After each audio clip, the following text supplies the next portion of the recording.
एक कदीम इस्लामी शहर के बीचों बीच, जहां गलियां पत्थरों से बनी हुई थीं और दरवाजे लकड़ी के नक्शवाओ निगार से सजे हुए, एक अजीम उश्शान मस्जिद वाक़ई थी। ये मस्जिद शहर की रूहानी अलामत थी, जिसके बुलंद व बाला मीनारों से अज़ान की सदाएं पूरे शहर में गूंजती थीं। उसी मस्जिद के दरवाजे के पास एक गोशे में एक बूढ़ा फ़कीर बैठा करता था। इसका लिबास बोसीदा था, जिस पर पुराने कपड़ों की एक चादर लिपटी होती, मगर उसके चेहरे पर अजीब सा सुकून झलकता था। वो खामोश रहता, किसी से सवाल ना करता, ना किसी से शिकायत, ना शिकवा। इसकी आंखों में एक अजीब चमक और रूहानी रोशनी थी, जो देखने वाले को बेसाख्ता रुकने पर मजबूर कर देती। हर रोज शाम के वक्त जब सूरज गुरूब होने लगता, मस्जिद के मीनारों से अजान की आवाज बुलंद होती। सूरज की किरणें मस्जिद की दीवारों पर सुनहरी रंग बखेर देती, और फिजा में एक रूहानी कैफियत तारी हो जाती। लोग मस्जिद की तरफ नमाज के लिए रवाना होते, कुछ लोग फ़कीर के पास से गुजरते हुए चंद सके या खाने की चीज़ें रख जाते, मगर फ़कीर कभी हाथ नहीं फैलाता था। बस खामोशी से हाथ उठाकर अल्लाह की बारगाह में दुआ करता। एक दिन एक अमीर ताजिर, जो उसी शहर का रहायशी था, मस्जिद की जानिब जा रहा था। जब उसने फ़कीर को देखा तो रुक गया। फ़कीर की खामोशी और नूरानी चेहरे ने उसे मुतासिर किया।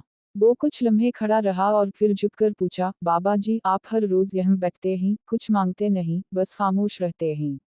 आप आखिर अल्लाह से क्या मांगते हैं? फ़कीर ने आंखें खोलीं, हल्की सी मुस्कुराहट इसके चेहरे पर उभरी। इसने निहायत सादगी से जवाब दिया, मैं अल्लाह की रज़ा मांगता हूँ और कुछ नहीं। ताजिर को हैरत हुई। इसने फौरन अपनी जेब से सोने के सिक्के निकाले और फ़कीर की तरफ बढ़ा दिए। मगर फ़कीर ने नरमी से हाथ रोक दिया और कहा, सोना जिस्म को खाना दे सकता है, मगर रूह को सिर्फ अल्लाह की मोहब्बत तस्कीन देती है। ताजिर की आंखें नम हो गईं। वो समझ गया कि इस फ़कीर के पास जो कुछ है, वो दुनिया की दौलत से कहीं ज़्यादा कीमती है, अल्लाह की मोहब्बत, तवक्कल, सब्र और रज़ा। उसी शाम का जिक्र है, आसमान पर नारंगी, सुनहरी और सरमई रंगों का हसीन इम्तिजाज छा गया। ऐसा लग रहा था जैसे कुदरत भी फ़कीर के हाल में कुछ कह रही हो। मस्जिद के मीनारों से अज़ान की आखिरी सदा गूंज रही थी। वो फ़कीर अपने मामूल के मुताबिक सजदे में चला गया। रात गुजर गई। फजर के वक्त नमाजियों ने देखा कि फ़कीर सजदे में है, लेकिन इसकी हरकत बंद हो चुकी थी। वो खामोशी से अपने रब से मुलाकात कर चुका था। इसके चेहरे पर एक मुस्कुराहट थी, आंखें बंद, और माथे पर सजदे का निशान नुमायां था। इसे देखकर हर आंख इश्किबार हो गई। लोगों ने निहायत इज्जत से उसे गुस्ल दिया, कफन पहनाया और मस्जिद के करीब एक सायादार मकाम पर दफन किया।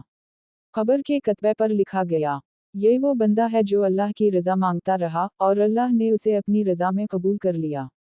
उसकी वफ़ात के बाद भी मस्जिद आने वाले लोग इसकी जगह पर कुछ देर बैठते, दुआ करते, और उसके सब्र, शक्र और अल्लाह की मोहब्बत को याद करते। मस्जिद की सीढ़ियों पर अब भी इसकी चादर पड़ी रहती थी, जो हवा में लहराती, जैसे इसकी रूहानी मौजूदगी का एहसास दिलाती। यूं एक फ़कीर, जिसके पास दुनिया की कोई चीज़ ना थी, अल्लाह की रज़ा का ऐसा ख़जाना पा गया जो ना ख़त्म होने वाला है। वो चला गया, मगर लोगों के दिलों में एक ऐसी रोशनी छोड़ गया जो आज भी मस्जिद के दर व दीवार पर झलकती है।